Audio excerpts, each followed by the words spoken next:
Coming up, what an excellent day for dirty laundry.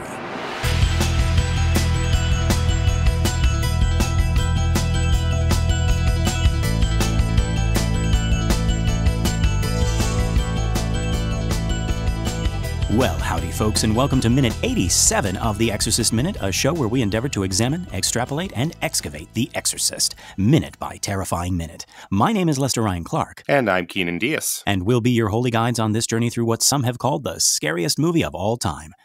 Okay, so our minute begins with Karras looking at some art. And it ends with him turning away as he says, I don't know. I'll have to look it up. Yes, again with the turning away. Classic refusal of the call here, folks. But we'll talk about that at the end of this minute. For now, let's get back to the top. So, if you'll remember, Karras just had that fateful meeting with Regan, upstairs, where she vomited all over him. And so now Karras and Chris are down in the basement. Enough time has passed. Chris has washed, dried, and is now ironing the shirt, and he is looking around at her daughter's art, and now he's rifling through some of the drawings on the work table. And Keenan, while Chris is ironing and Karras is looking at these pictures, did you notice the sound? Yeah, the one sound that really sticks out to me is just sort of little sound design trick, like we hear water dripping. Which is just, anytime you show like a tub or anything or a toilet, you hear water dripping, which in real life means that it's broken, but in a movie means that it's functional. Yes. So that's what I hear. What are you hearing? It's like water must exist because I hear it. Right, exactly. Well, okay, so diegetically, am I using this right? It's the sound of the iron as she's ironing the shirt. Right? But it's playing over Karras looking at these creepy drawings, and it kind of sounds like breathing, right? As if the presence of this demon can still be felt in this place where we first learned about him, right? Where we were first introduced to him as Captain Howdy. And you just hear, as he's looking at these creepy drawings, you just hear, Right. That makes a lot of, you're absolutely correct. Because then in some of the scenes that are coming up, my dominant memory of sound is in these silent moments, which aren't silent. We hear Captain Howdy, Regan, whoever, breathing up there. And then we see it becomes visual, right? Because it's going to start getting really cold. Yeah, so we're going to start hearing that. That's really cool. The breath, which is kind of like the bodily version of wind. I don't know. Oh, my goodness, yes. Yeah. Well, I mean, something else is the bodily version of wind. But, yes, I heard on another show. I heard on another show, on Wait, Don't Tell Me, the NPR quiz show. One of their longest standing guests is Roy Blunt, who's very, very funny, and now he's in his 80s. He was saying, and so he says "pass gas" when it's in. The younger comedians, some of them are like 22. They say "fart," right? Yeah. and I was like, for a fart, I think is funnier than "pass gas" or "break wind," but maybe it becomes so old fashioned and cool that like pass gas is funny again. Right, like maybe it's funnier than fart. I think even and then if we're going on the hierarchy, right? I think the more nice and censored it is, the funnier it becomes, right? Like so breaking wind, right, seems to be, or let's say passing wind, even. Passing wind. Yes. Breaking, that's destructive, right? Just passing wind. I was just passing by, and I was passing wind, and right. There's these two Southern belles. It's like, oh, did you see? Oh, I passed wind something fierce. Heavens to Betsy, after my Mexican pizza. So Lester and I are actually in the same city right now, which is not common when we record. It's weird. So, yes, we're both in Las Vegas, and we had dinner last night with our good friend Ian Hinden, who's been a guest on the show, and he was describing a Mexican pizza he had that was not.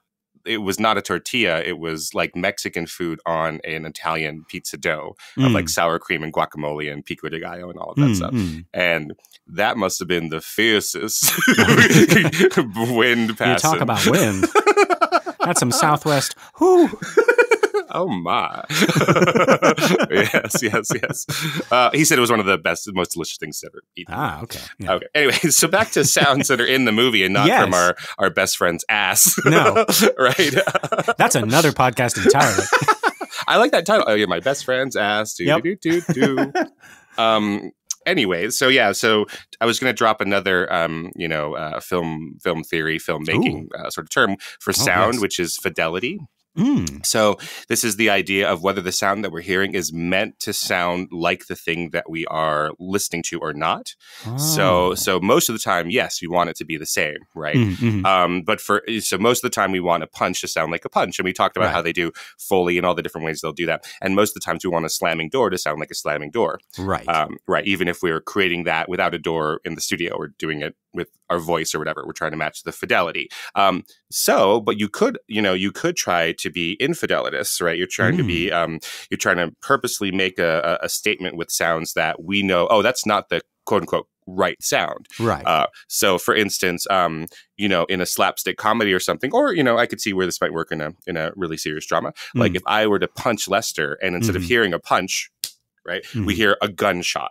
Right. And like, oh God, that's like super impactful. And then we as the audience know that that's not literally what it sounds like, but it has this new emotional meaning to it because of what we are actually hearing. Right? Gotcha. I'm thinking now of like the Three Stooges, where right, like if Moe pokes Curly in the eyes, it's more like boing, right? Like right, exactly. And nothing on the human body, not even not even my best friend's ass, makes a boing noise. Nope. Not that we know of. No matter how many Mexican pizza, do you think he's gonna? We won't tell him that this episode is about his butt and his fart sounds. And I think he's going to have to. This will be a test to see if he's listening. Right, but nothing on the human body makes the sounds that the Three Stooges' bodies make. Right, yes. I think you hear glass breaking and then bam, boom, bam. Yeah, that's great. Yeah. So, talk about miracles. I think like they're chewing on a toffee, and like inside the toffee is like a really hard like nut or something, and then you hear glass breaking, like their teeth are breaking. Right, like and they look at the camera like, oh, yeah, yeah. So, and then some more serious, I suppose, ones are like the one that I use in class to think about is like in the beginning of Apocalypse Now, where Marlo, no, that's not his name. Oh no! Wait, Marlo is the name of in the book of the monster. No, Willard in the movie. I don't know why they changed it from Marlo to Willard in the when they're adapting Heart of Darkness to Apocalypse Now. But he's just come out of the jungle. He's sort of in this hotel in a holding pattern, not trying to go back stateside, but they won't let him go back yet. Right. And he is having a mental breakdown, and he's going to like start doing like Tai Chi and then break a mirror on his hand.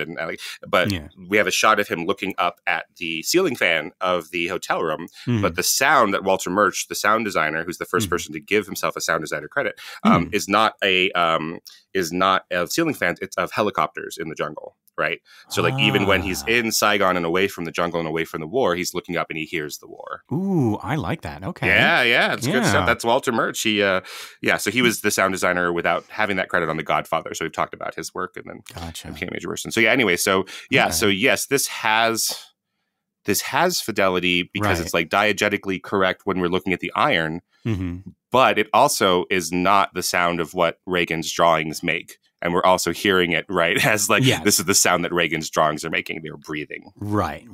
Excellent. Yeah, love it. And I want to talk about these drawings, Keenan. So actually you made me think of, we already had this scene where Regan is in the bedroom and her head turns all the way around. Right? And I had heard that was used by kind of like the squeezing and the stretching of an old wallet. Oh gosh! Like that leathery. Yes, that's really cool. It's like, and it also kind of sounds like crackly and like bone snapping maybe, but that would be Fidelitas because I would think so. Yeah, supposed to be mimicking the sound of her actual body. Yeah, okay. Even in a sound where we've never heard that sound, right? Right. Yeah. So that's interesting because it's like that's a weird supernatural thing, but it's still being true. Whereas like there are other things that are like normally happening, like somebody getting poked in the eye or somebody's pants falling down, and it's like wow, wow, wow,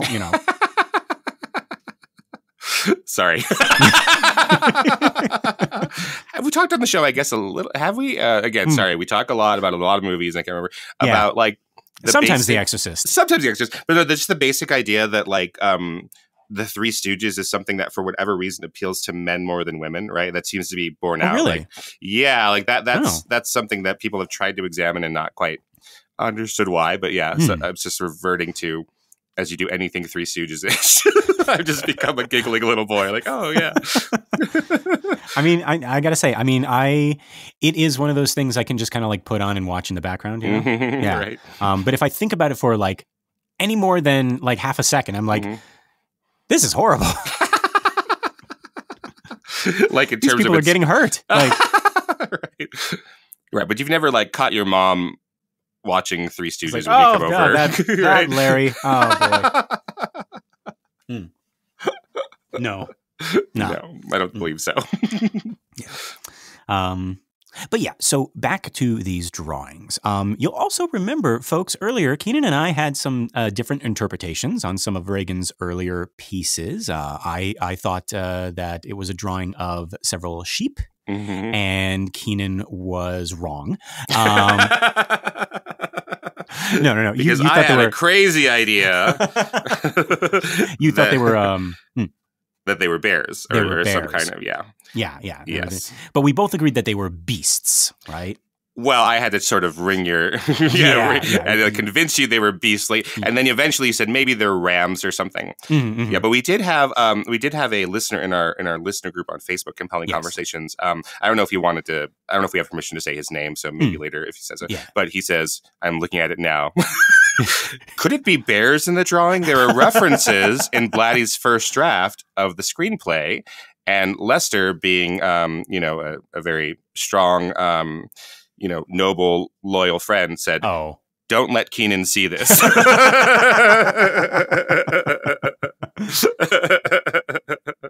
Well, I tried. No, but yeah, he has I don't know if we have permission to say, but he has a video about some changes, and one of them was was in Regan's artwork from original drafts of the screenplay to the film. Yeah. Yes, and you had actually said you'd said that in the screenplay, Chris calls Regan Bareface at some point. Yeah. Right. So yeah, we got some bears here. Yeah. A lot of animals, right? Yeah, a lot of animals. She loves animals. So she loves animals, and Captain Howdy loves animals. So yeah, Captain Howdy loves, and I don't know. I think in Captain Howdy's eyes, there's really no difference. It's like one's to walk on 4 legs and one's to walk on 2 legs. That is a really interesting point. I know you're they kind all of make joking. Sounds. No, but I think that's a really, really good point, because that would be like the old pantheodic gods that people were not special, right? As opposed to the Abrahamic god, the Zoroastrian God, and the Abrahamic religions. Like, people are special. Yeah. Oh no. I mean, Keenan. I was kind of like only half joking. Right. Yeah, that goes back to my whole thing about, like, we were talking about the kind of the fallen angels, looking down on humans, like we're supposed to, like, that story in the Quran about them being made of light, and God making us out of mud and earth, and just like them looking at us like why? Like they're no different from all the other beasts that you have created, right? Right. And that goes into, like, I think that is why you get all of these, the trope of demons making like animal noises when they're inside someone, because they're like, it's all the same, right? Right. Like, my kind of theory, and there's no proof of this. There's nothing anywhere that confirms this at all. But I kind of like imagine that anytime Regan, like, neighs like a horse or makes pig sounds or anything like that, I feel like what if that's her trying to talk and Captain Howdy is putting a filter on? Oh, that's very sad. That's not very Three Stooges view, Lester. No. That's incredibly sad. Wow. Yeah. Stop it. If you want this episode to be 5 hours long, just keep making stupid Three Stooges noises at me. Right, but no, that is an incredibly sad way of thinking about it. Yeah. But because in the book, at least, every time Captain Howdy makes an animal noise, I noticed it's at a time when Regan would have spoken up and said something. Like it'd be like the psychiatrist or Karis asks something that Regan could answer, but instead it's an animal noise. Or it's like right after Captain Howdy does something terrible, and I can imagine Regan being like, I'm sorry, I didn't mean to do that, or that wasn't me, and it's just animal noises. Right. And I can see, like, it's almost like him putting his hand over her mouth. It's like, no, you don't get to sound like a human anymore. Right. Because you're all animals anyway. So blah. Yeah. Ugh. Gross. Yep. Very gross. All right. But okay, yeah. So back to these drawings. So this one, Keenan, I think we can both agree that this one that he is looking at right here is undeniably, objectively, Regan's post-Captain Howdy phase. I think it's pretty plain to see that there's a bit of demonic inspiration in these next couple of pieces here. What do you think? I see what you're saying. Yes, I agree. So this isn't Regan before Captain Howdy. This is definitely a Captain Howdy inspired or driven drawing, right? Which is frustrating. I'm sure. Chris isn't necessarily saying this, but I think part of the frustration is that Daemon doesn't know the difference. He doesn't see the difference, right? Right. So he's looking at it, and then we're getting this, as you say, like this demon breathing, and he's just like, well, these are just kids' pictures, right? Because he's going to ask for evidence in a second of how she's changed, and he doesn't bring up these pictures at all. And Chris, he doesn't offer that. He's not like, well, if she had changed her art, then Chris would be like, oh no, they've changed. Like you can see them. Like look on the wall. Right. Look at all this right. stuff. Yeah. Right. But he doesn't know where these are. And then he's been, ministering to priests for a very long time, and maybe doesn't really, know what normal little girls' paintings are necessarily. Yeah. But they are not these things with no. Yeah. Bats and chimeras or whatever they are. Yeah. So I wanted to let's talk about this first one. Great. This happy little tree with some happy little friends in the branches of that tree. What do we think? Like you were starting to describe it. Tell me what you got here. Well, they're bats in a tree, right? And they're sleeping, and they don't have. Again, what do we talk about? Like with the bears that we were looking at, or the sheep, or whatever. Like it's still not common, I would say, for children at any age, right? Not teenagers necessarily, but to choose black as the primary color, right? Like black as an outline, maybe for sure. But those bear, ram, sheeps are black, and then you have to draw bats in a way that doesn't allow you. They're completely black bats, and so there's no way to add smiley faces or anything. Right. And then so in this tree, we then also have like a little, I don't know what you call the hole in the tree, like a little hollow. Yeah. And there's a little creature in there staring at us, and no smiley mouth, just two little eyes looking right at us. Yeah. Much like before, this is, like you said, this does not look like what you'd think of when you think of like a child's drawing of a tree, right? It's a little too detailed, almost hyper realistic. Right. Yeah. And yet, it's also abstract with the colors and the shading. Like a child would color the entire trunk in, and they wouldn't do it with these like lines that suggest texture and shadows, right? Chiaroscuro attempts. Yeah. And they would demand that it be brown. That's it, because tree trunks are brown. That's not what purple. You do. Right, exactly, right? Like, what is this purple? This purple almost like, I don't know, indicating that it's happening during sunset or something like that? I don't know, right?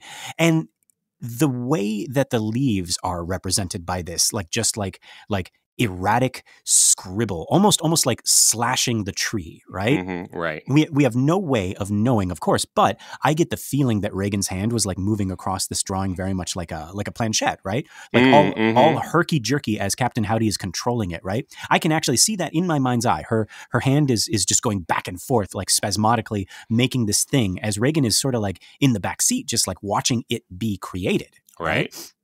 Actually, okay, Keenan.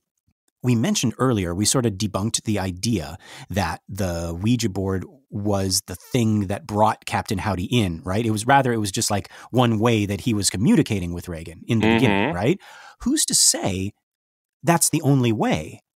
I can see him showing her things with these pictures and communicating with her in that way, maybe even before the Ouija board, because like we know Regan likes drawing. She would be drawing before she meets Captain Howdy, right? And just sculpting and sculpting, Right. So she could just be at her little table one day, all sad, thinking about mom and dad, and then suddenly, before she realizes, like she's drawing something that she normally wouldn't draw, and it's like, that's weird.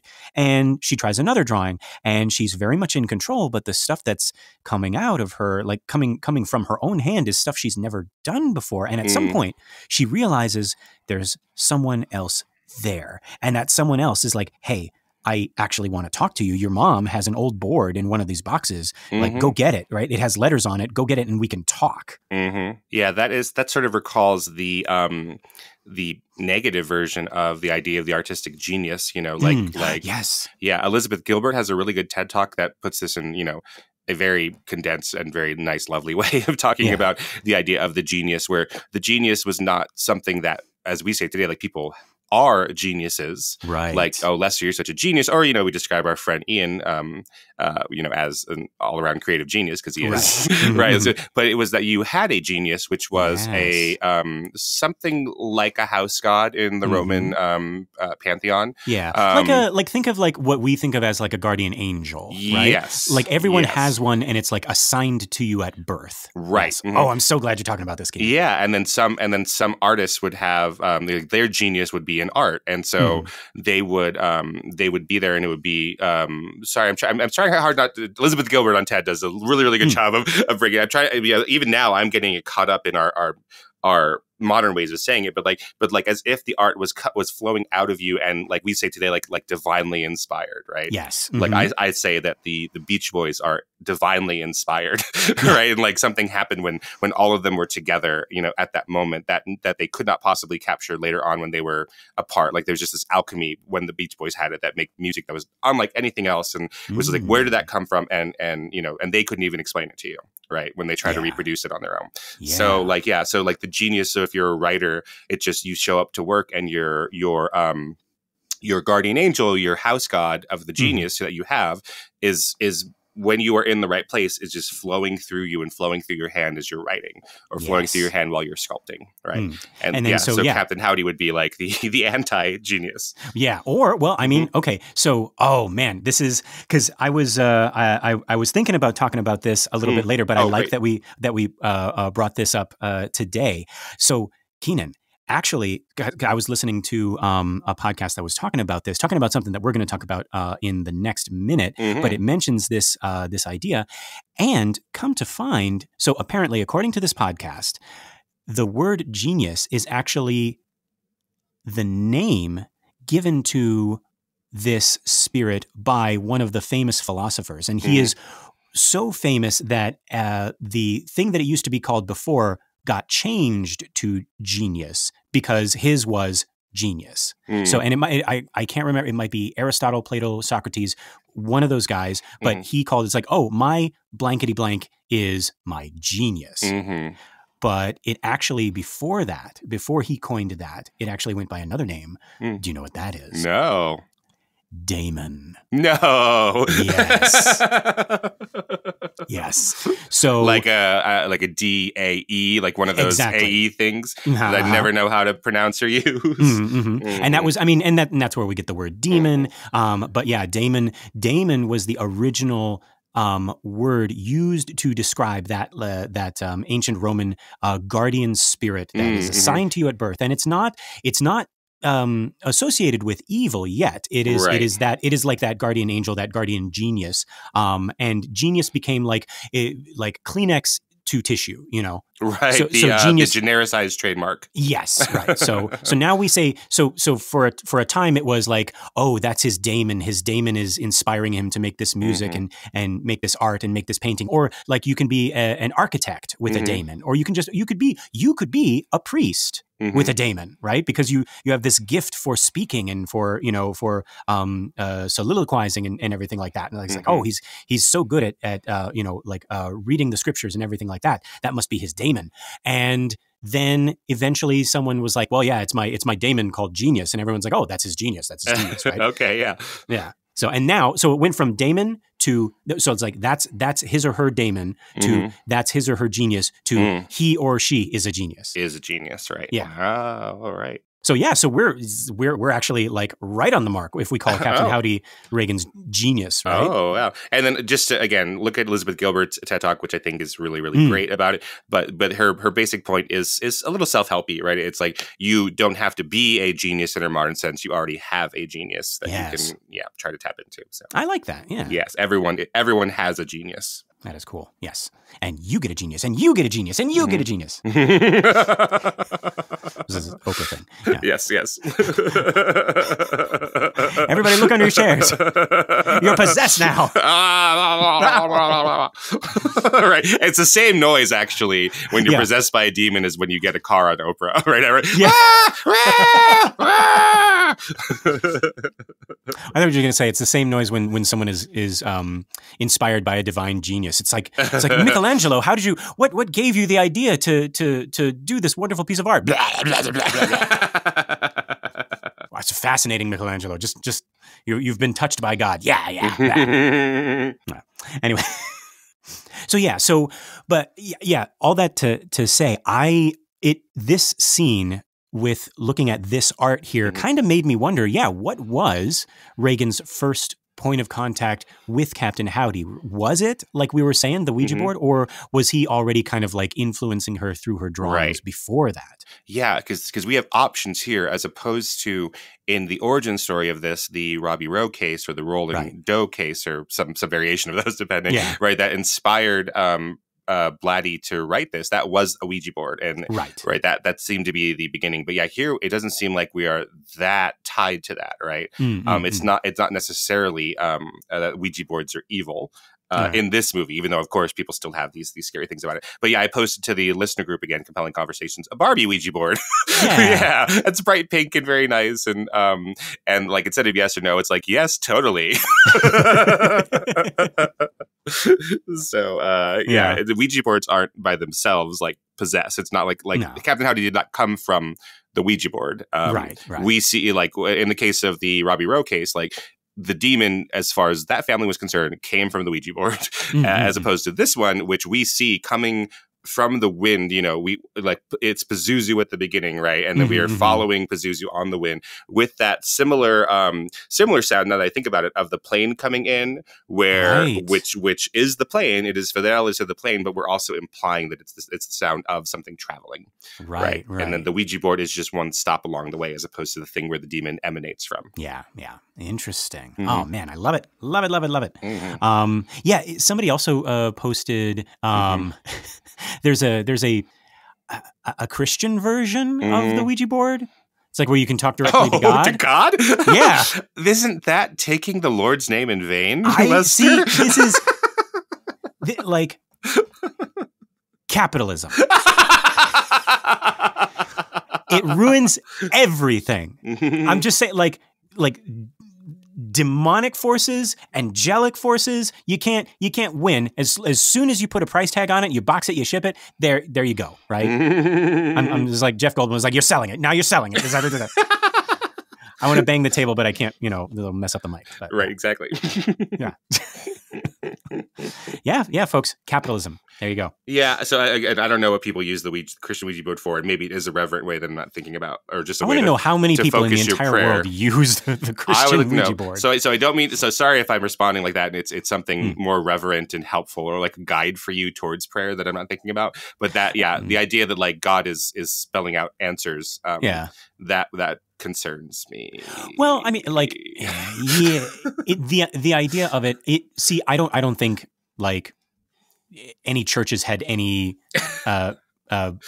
part in the making of that thing at all. Okay. I think it was a response to, it's like, some company was like, hey, nobody wants to buy our Ouija boards because they think they're demonic, because the church says don't buy these demonic things. Let's put God's name on it, and that way the religious people will buy it. But it's like the whole point of not doing that is like prayer should be enough. Right.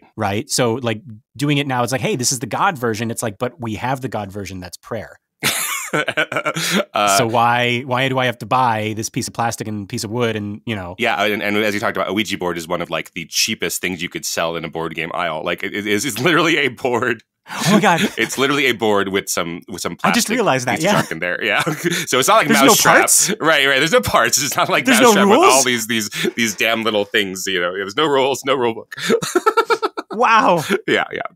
And somehow, Keenan, I still managed to lose the pieces of mine because I don't have I lost the planchette. Or it's behind you right now. Duh. Hey, little planchette. Oh, howdy there, Lester. I have a message from God for you. Wait a minute. Are you sure, Planchy? Oh yeah. What's God's first name? Oh, well, there we go. See, that's how you always get them. Right. What was God's maiden name? Yeah. What was God's first pet's name? I'm just going through the whole what's God's social security number? It's 0000000. Okay, but yeah, we were talking about these drawings, right? Keenan, not just the style, but the subject of this drawing, right? Like you said, we got bats. Yeah. Like, what can only be bats, right? Those are definitely objectively bats, right? Thank you. Yes. Okay, yes. We agree. Yes. And beasts, yes. Yes.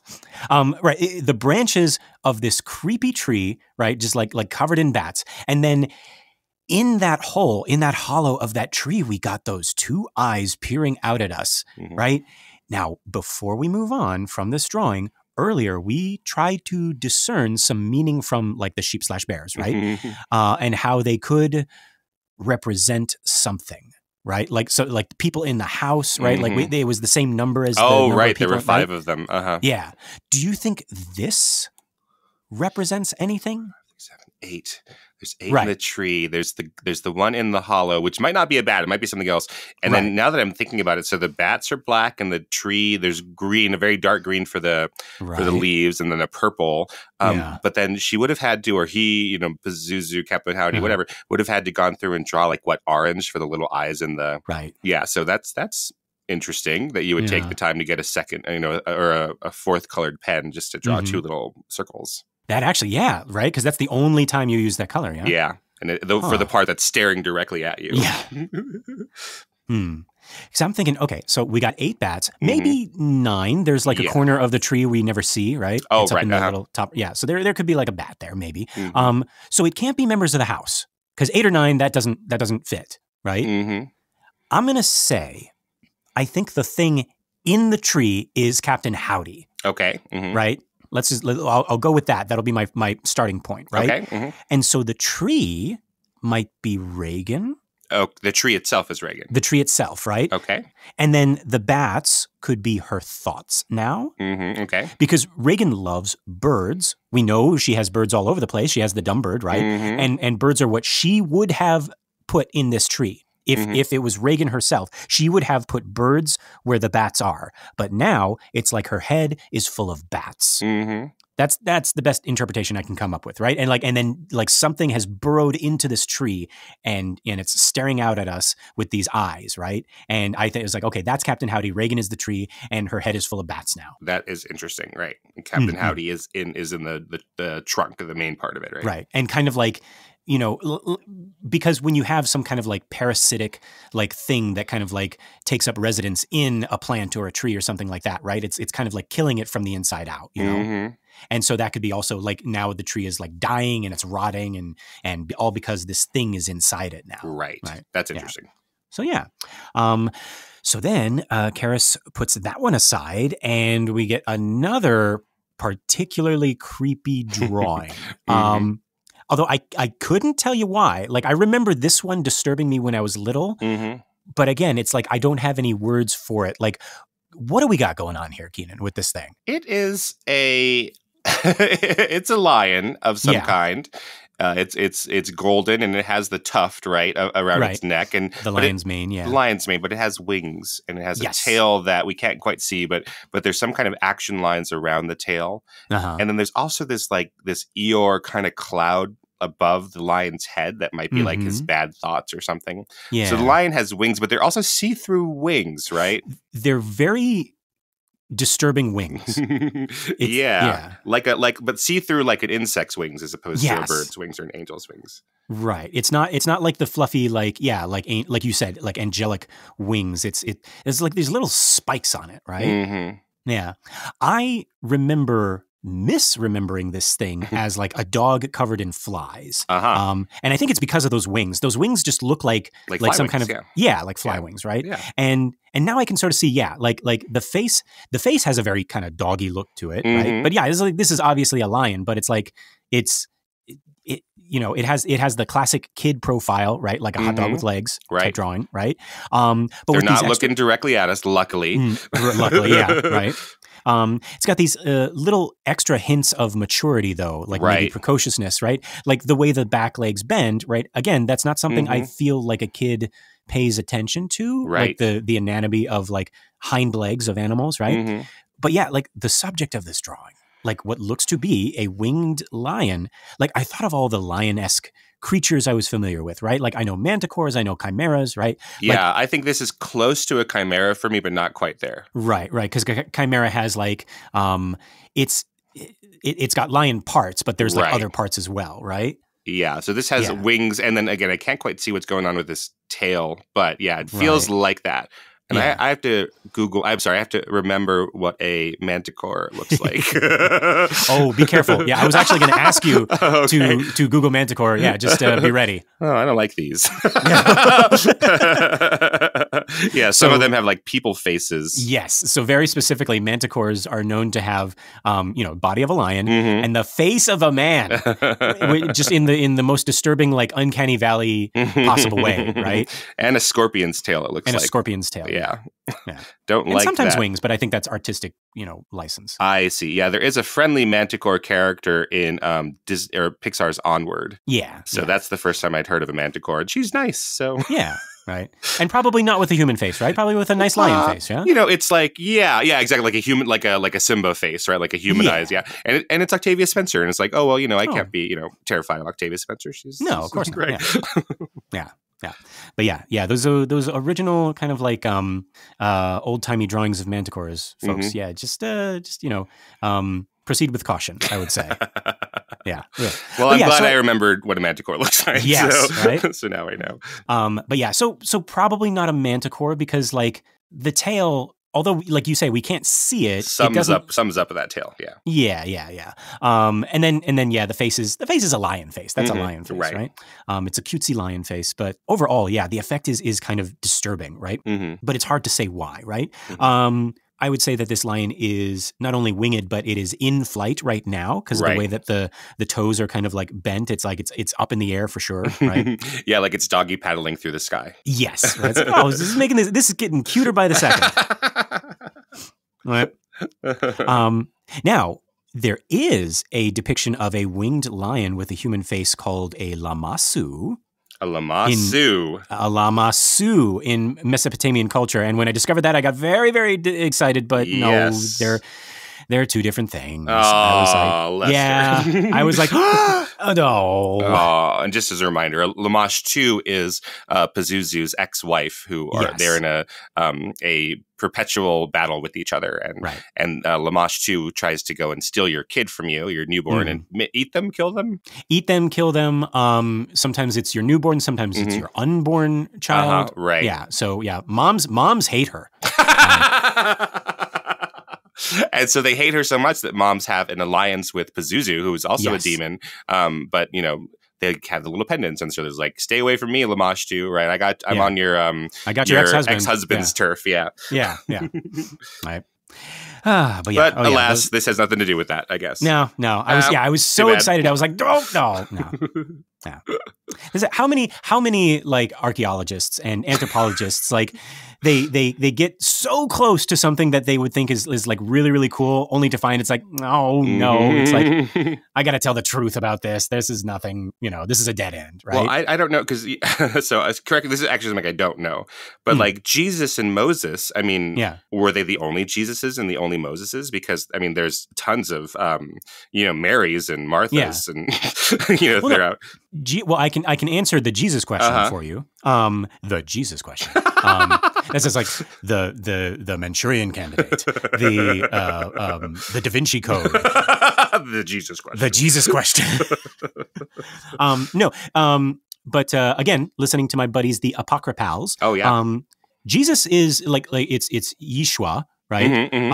It's just another way of saying Joshua. Right. So anybody named Joshua has the same kind of like root name as Jesus, and Jesus is the oh god. Now I'm going to sound stupid. It's either the Greek or it's another linguistical interpretation of the same name that gives us Joshua. Okay, so I knew the Joshua connection. So, but like when we read even the King James or the Standard English or the New American or whatever, like the author has just decided to not translate every Joshua as Jesus for our purposes. Right.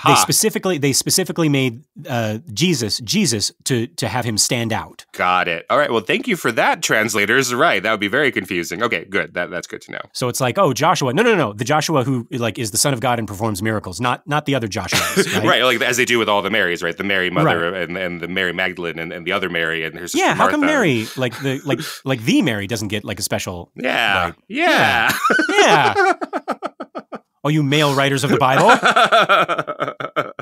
Sheesh. All right, cool. That helps me a lot. That was very helpful. Yeah.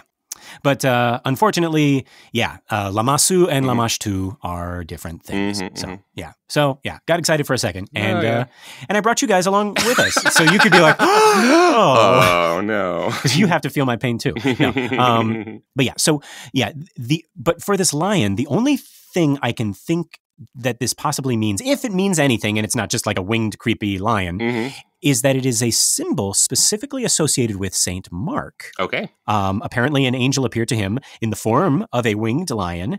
And Mark is historically the first gospel and has the most detailed version, probably the most famous version of the Legion story. Right. I don't know if we're supposed to gather any meaning from this other than, it's unusual and unsettling, though. Right. And Daemon certainly doesn't make that connection while we're here. Yeah, right. He's like, the winged lion, Gospel of Mark, Legion. Yeah, that's Pazuzu, for some reason, I don't know. That's what, what's his name, Robert Langdon in the Da Vinci Code does. Oh, really? Okay. Yeah, he's like, well, this is obviously this and that and all these things. Oh, God. Dun, dun, dun. And they're like, Dr. Langdon, I don't think so. He's like, no, it's obviously the clue to the ancient riddles. Yeah. I'm going to steal it. I'm going to steal the King James Bible. No, you could do a better Nick Cage than that. Come on. You got wait. Right. Oh, the bees, not the bees. The bees. He's got a little bit of Jimmy Stewart. Jimmy Stewart and Elvis sort of, yeah. If Jimmy Stewart was trying to be Elvis. All right. I ain't nothing but I played Dracula recently. Right, exactly. Oh, I'm Castor Troy. There you go. Yeah. Okay, no, do it. I'm Castor Troy. No, I'm gonna steal. I'm gonna steal. Go ahead. I'm gonna do it. I'm gonna steal the King James Bible. Excellent, Lester. I'm really, really glad we spent that time on that. Yes. And I was like, "Don't worry, Keenan. This episode won't go long."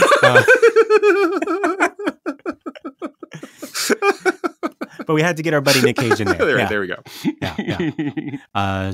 Yeah. So, okay. All of that to say, folks, whether this has any kind of like symbolic meaning or not, it is just plain unsettling. But like, why? Like, I'm assuming like you think it as well, Keenan, that this is just like disturbing, but like cut and paste this into a different movie where we're not looking at devils and demons. Isn't this just like when a kid draws mermaids and unicorns? I don't know about that bat one for sure. No, not the bat. I'm talking about this lion guy. Yeah, perhaps, but like, where is it coming from? Like, because we see her reading, we see her with Snoopy dolls and reading, the Big Bad Wolf. And so, where's this coming from, lady, young lady? Like, okay, we understand where they get, mermaids and unicorns, etc., because they've seen a mermaid and unicorn. But where is this except in the Book of Witchcraft or whatever that she's been reading? Yeah. She seems like supremely uninterested in fictional beasts. Like Regan, I'm talking about. Right. Like before, like pre-Captain Howdy, like she's like very, very focused on like actual animals. Yeah, she's a horse girl. She's a horse girl. She's got like drawings of like the owls and everything, which are like really, really detailed. Like she focuses a lot of attention on like just actual regular animals. Right. So just on its own, just a winged lion is a little bit like, that's a little like unlike Regan. Yes, right? Absolutely. Yeah. But yeah, so in any case, so Chris is watching as Karis is flipping through these drawings. I took that to mean that she knows those drawings are weird, right? They're not what her daughter usually draws, and maybe she's like hoping Karis can discern something from them, right? We cut back to Karis. We're real close up on him as he walks over, revealing the rest of the basement. Now, we knew it intuitively before this, but this is the first shot that puts them both in the same space, right? They are both in the basement of this house. I really like that. But yeah, so Chris turns off the iron. She gathers up the shirt and brings it over to Karis. It seems like such a long walk over to where he's standing, even though I just said like they're in the same space, right? And that's a really cool depiction of the distance here, right? Like maybe how distant they are still from each other, or I don't know, like the size of this new reality that they got to explore, right? Like suddenly demons, suddenly, there's suddenly Seymour. I don't know. But yeah, going back to Skid Row again. But yeah, there's something there. Like that walk to Karis just seems long. Right. Again, at UNLV Film where I work, I mentor a lot of beginning screenwriters, playwrights, all sorts of writers. And it is not uncommon for them to, okay, now say Chris and Daemon are on the same team, right? Yeah. For them, once they've formed a team, to not have any conflict or even fear of each other or distance between them, right? Like they're always on that. They agree with each other. There's nothing. It's us against them now. And this is a really good instance of this where they're on the same team, but we showed them coming from separate places. We show them misinterpreting what each other is seeing. And then once they start talking, what they are saying, right? They are going to be in major conflict still, as opposed to like, well, we're all in it for the right reasons. So, we're not going to argue. We're all going to, put aside our mistrust of each other and our egos and just our, very particular places that we're coming from. Right? I like that point. Yeah, this distance is really helping there. Yeah, right. So yeah, it is kind of like a teaming up, but it's still kind of like they're holding on to their own reservations still, right? There's a gulf between their understanding of the situation. Yeah. I like this. And so I think that's highlighted by the fact that it isn't until after that walk that we get the like first spoken word of this scene, right? Like Chris hands him the shirt and Karis says, "Thank you." Right.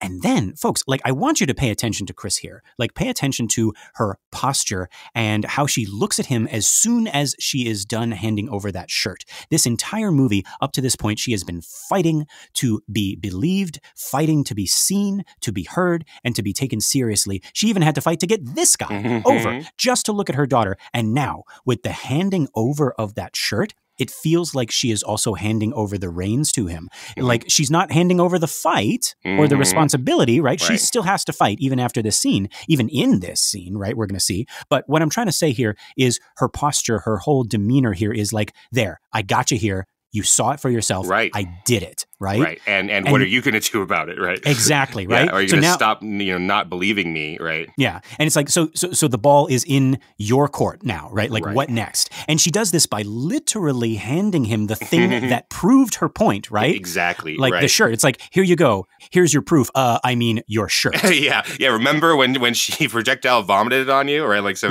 no more of this other stuff. Right.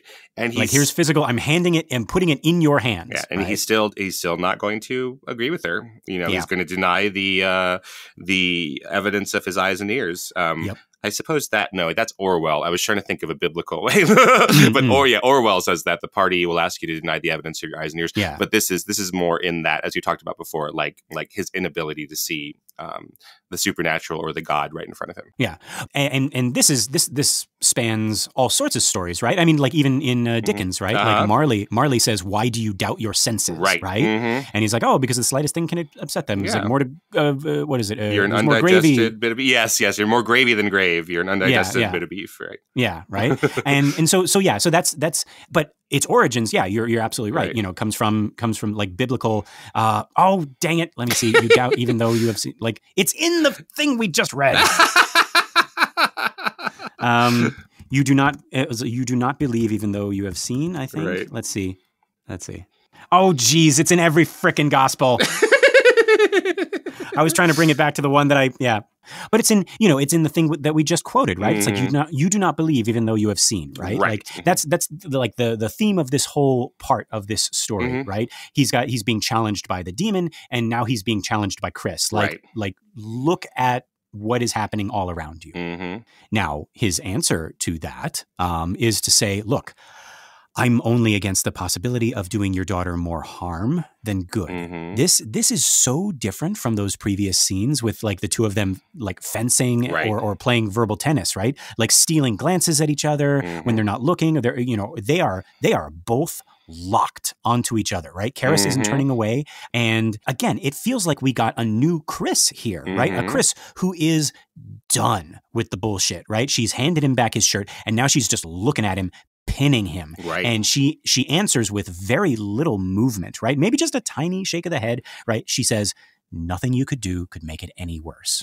Like we're done with the, you know, with the dramatic type of arguing. This is just like, they are so close to each other. They are looking into each other's eyes, right? And I guess the question, like nothing, I mean, is Chris potentially saying like, even if you were to, you know, kill her, it would not be as bad as that thing up there? Whew, that's a heavy question that I didn't even think about. I don't put her out of her misery, you know, because that is not her daughter, as she's going to say. That's not my daughter up there. Yeah, I don't think she's thinking about it in those terms. I think she still has the hope that Regan can be brought back. I think because also there is, and maybe the book hasn't, and maybe the movie hasn't gone into as much detail as the book, but there is the danger of her dying if left this way. Oh, that's a good point. Right. Yeah. So it could be both of ours, you know, like we could have our cake and eat it too. She's like she's going to die anyway. Nothing you do could make it any worse. Right. Like either she dies from,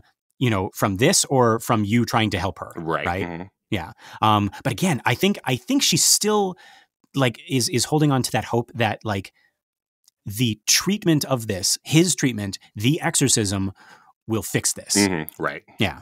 And then his answer. It feels like this dialogue has been stripped down to the bone, right? Like down to the barest, the most naked form. Again, this is so different from like just a few movie minutes ago. They were like, oh, so, you know, how does Shrink ever get to be a priest, right? In the back and the forth and, you know, and the small talk and the pleasantries. And now we're here in the basement and it's like, we're saying the real words for the first time, right? And he just says, I can't do it. Right? Like Keenan, we had talked about rewriting a scene and speaking only the context of the dialogue, right? Does this feel like that? Or could we go even deeper? Like, is this a cover up of something else? Well, I think it is a cover up of what Daemon is. His real problem is. So he's saying that like, I can't do this because, so it was like, you know, okay, I'm gonna like, in the park, right. Or on the bench rather, I'm gonna like, you know, say what you want to say. You've convinced me to say, okay, I'm going to come over and look at her as a priest, but really I'm coming over as a psychiatrist. Right. Right. And then here it's like, no, like this is not going to happen. You know, the church cannot help you. This isn't going to be it. But really the subtext, there's still subtext, right? Because it's like, it is, I can't do this because, and maybe this won't work because there is no God. Right. Yeah. And remember, he's got those dual depressions in his head, right? Because he's like, either there is no God or I can't do it because there is a God and I'm not like even close to worthy of him. Right. Yep. Ugh. Karis, just pick one. God. No. But yeah, like, and again, we're very calm, at least outwardly, right?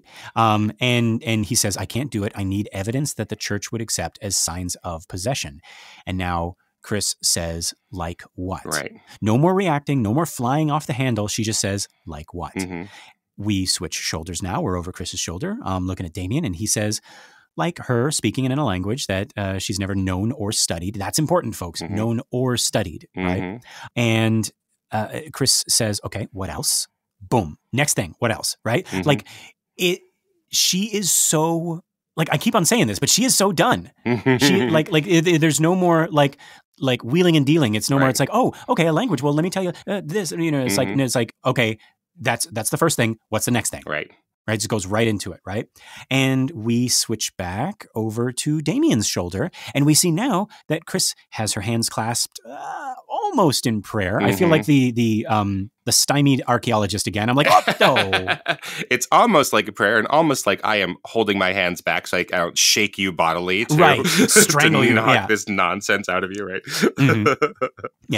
So she's sort of like clutching her wrist, but it certainly does recall that like image, right? Conjures it back up for us, right? The prayer thing, right? But yeah, like you said, she could be holding her hands back from, you know, from doing a Three Stooges on her. Yeah. you knucklehead, right? But that's the thing, right? Like it does recall kind of like the hypnotism scene when she was unconsciously mimicking the photo of Regan behind her, like in that prayer position.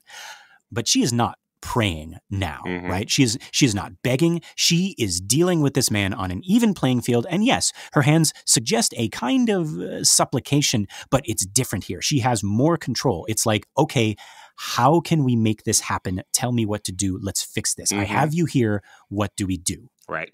And Damien's response to that is to once again turn away. But this time, I don't think it's because he can't meet her gaze. Rather, I think it's because he has accepted her plea and is actually considering the problem, right? And this turn away is like turning inward, like, yeah, how am I going to do this? Right. So as he turns away, he says, I don't know. I'd have to look it up. He passes us, eyes full of what he has gotten himself into and what he has agreed to do. And our last frame is of Chris looking after him, hands still clasped, eyes imploring, not pleading, imploring. And that is where our minute ends. Keenan, is there anything else we missed in here? Yeah, actually, I wanted to talk about, I know we're going a little, we have a lot here, much more than we thought, I think. But like, in class, I'll be like, let's try to do a thought experiment and let's make this movie the bad version of this movie so we could see what is really working here, right? Yeah. And this takes us back to, our Christmas bonus episode where we're like, if we were rewriting this, it'd be like there'd be this romance between Chris and Father Karras, right? Right. And or at least like the tinge of it, right? Because he's going to die, and then but there'd be some kind of sexual tension or like this romantic budding blossoming thing between them that is stymied by the plot of the movie, because they are two people about the same age. They're good looking. They're our heroes, right? And so they have kind of the same soul as well, right? Like this doubting, exploring, kind of questioning soul, right? Yeah. They will never, as far as I remember in the film, they will never come to a verbal understanding of that, but they are on the same journey in many ways, right? And they understand each other's paths in a way that they can't articulate to anybody else. And in the movie, they don't actually get to articulate to each other, if I'm remembering correctly. But we could see how in a modern version of this, or in just a less ambitious version of this that's not going to hold to its guns, like this scene works exactly as it would be. Like this scene would exist in that other movie where we were supposed to think that Damien and Chris would get together, right? Like in an action movie, he comes in and saves her from something, and they kind of lose, right? They, as Joseph Campbell says, they approach the inmost cave, right? They see the evil, they lose from it. Maybe he gets injured or something, and then she, the woman, the love interest, is washing his shirt. Right. Or dressing his wounds. Exactly. Yeah. Exactly. This is that exact scene, right? In the exact moment, right, wherever we are 87 minutes in. It's the exact time for that.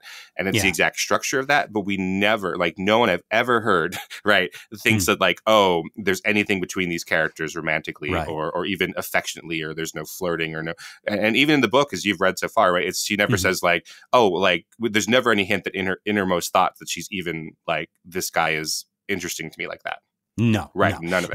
There is one moment later, and we'll talk about it, where it's the final showdown, and and he and Marin are like walking up to save her daughter, and they're dressed in their priestly clothes, and she looks at them in this like all she says in her own mind is, they look so tall, right? And that's such a nice they are like pictures of heroism, right? But that's as far as that goes. Yeah. So again, this is the exact moment. Even in what's that movie, Star Wars? Yes. Even in Star Wars, right? They approach the inmost cave. They're almost destroyed by the trash compactor, or at least Luke is. They get out there. They lose Obi-Wan Kenobi, and then there's this moment where Leia's like, she puts his hand on his shoulder, because Leia is the love interest of Luke in Star Wars, no matter what you say. Yeah, in the first Star Wars, right? Laurie Strode argument, guys. Yeah, exactly. So even in that moment, we have that, right? So that is the equivalent of this, but we never, ever, ever, and I've never heard anybody ever say it, that this is romantic in any way, even though it has all the plot trappings of that scene. Now, why do you think that is? I agree with everything you just said, Keenan. This is that scene, like in any other movie, right? In any other iteration of The Exorcist that I may not have seen, right? Right, exactly. Where a priest becomes romantically interested in the female lead. I mean, who would do that? I don't know. But it doesn't happen here. Mm-hmm. But this is the place where it would happen. Right. And they're doing the same thing. She's like, oh, I'm doing womanly wiles, right? I'm taking care of the man. Like I'm reverting back to like traditional gender roles for you and washing. Like she doesn't use this washing machine, right? That's true. Yeah. She doesn't know how to. Right? She hasn't done. She hasn't done any of this since before Regan was born properly. Right? Like when she wasn't movie star Chris McNeil, right? So, but it's like, it's all that stuff. But yeah, like we're so focused on what's happening, but then Blatty's not interested in it. Friedkin's not interested in it. The actors aren't interested in it. All right, because even with Blatty's script, Friedkin can direct the actors to have that subtext, right? Or the actors could bring that subtext on their own. But all of them are just like, nope, that's not what this movie is. We're just going to move on from that. That is really interesting. Mm-hmm. Thank you, Keenan. Thank you for bringing that up. Yeah. Folks, this has been another excellent Exorcist Minute. I've been Lester Ryan Clark. You can reach me on all the socials as Lester Ryan Clark. And I've been Keenan Diaz, and you can find me on Instagram and Letterboxd as Howdy Keenan. We got our listener group, Compelling Conversations. Go check that out and request to join, and we'll let you in here with us. Thank you so much to everyone who has shared the show by word of mouth or on social media, and a big, big thank you to everyone who has given us a 5-star rating on iTunes or Spotify or wherever you listen to the show. We really appreciate it. It's going to help our little podcast grow and find more cool people like you. And yeah, folks, just some big news here. We are now part of True Story FM. We are in the True Story family. That's TRU Story, STORY.FM, along with all their other amazing podcasts. So go check them out. All right. Okay, Keenan, are you thinking what I'm thinking? I think I am, Lester. Folks, until next time, the power of... Wait. Oh, wow. Okay. The power of Nick Cage compels you.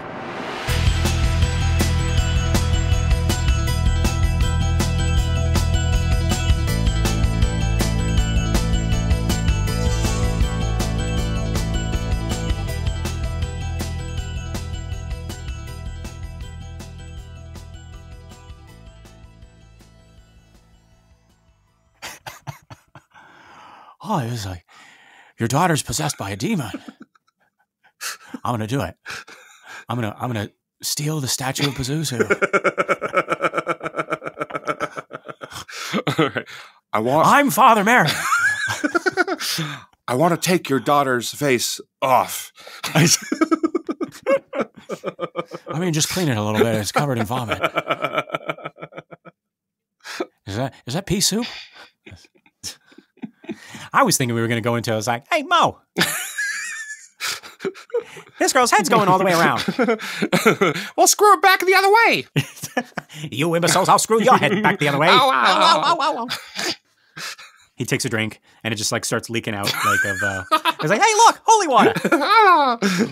Dang it, I was so excited to do more Three Stooges stuff. I can't think of anything. And all my Three Stooges sound the exact same. I've like combined them into one Three Stooges chimera. So like what is your name, demon? Oh, we are Legion. You imbecile, don't tell him my name.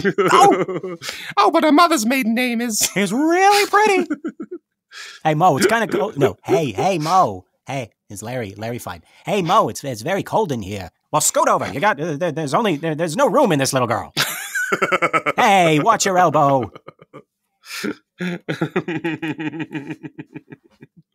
All right. Does this place have cable? No. We don't know enough Three Stooges stuff. Yeah. And there's 5 of them, which makes no sense.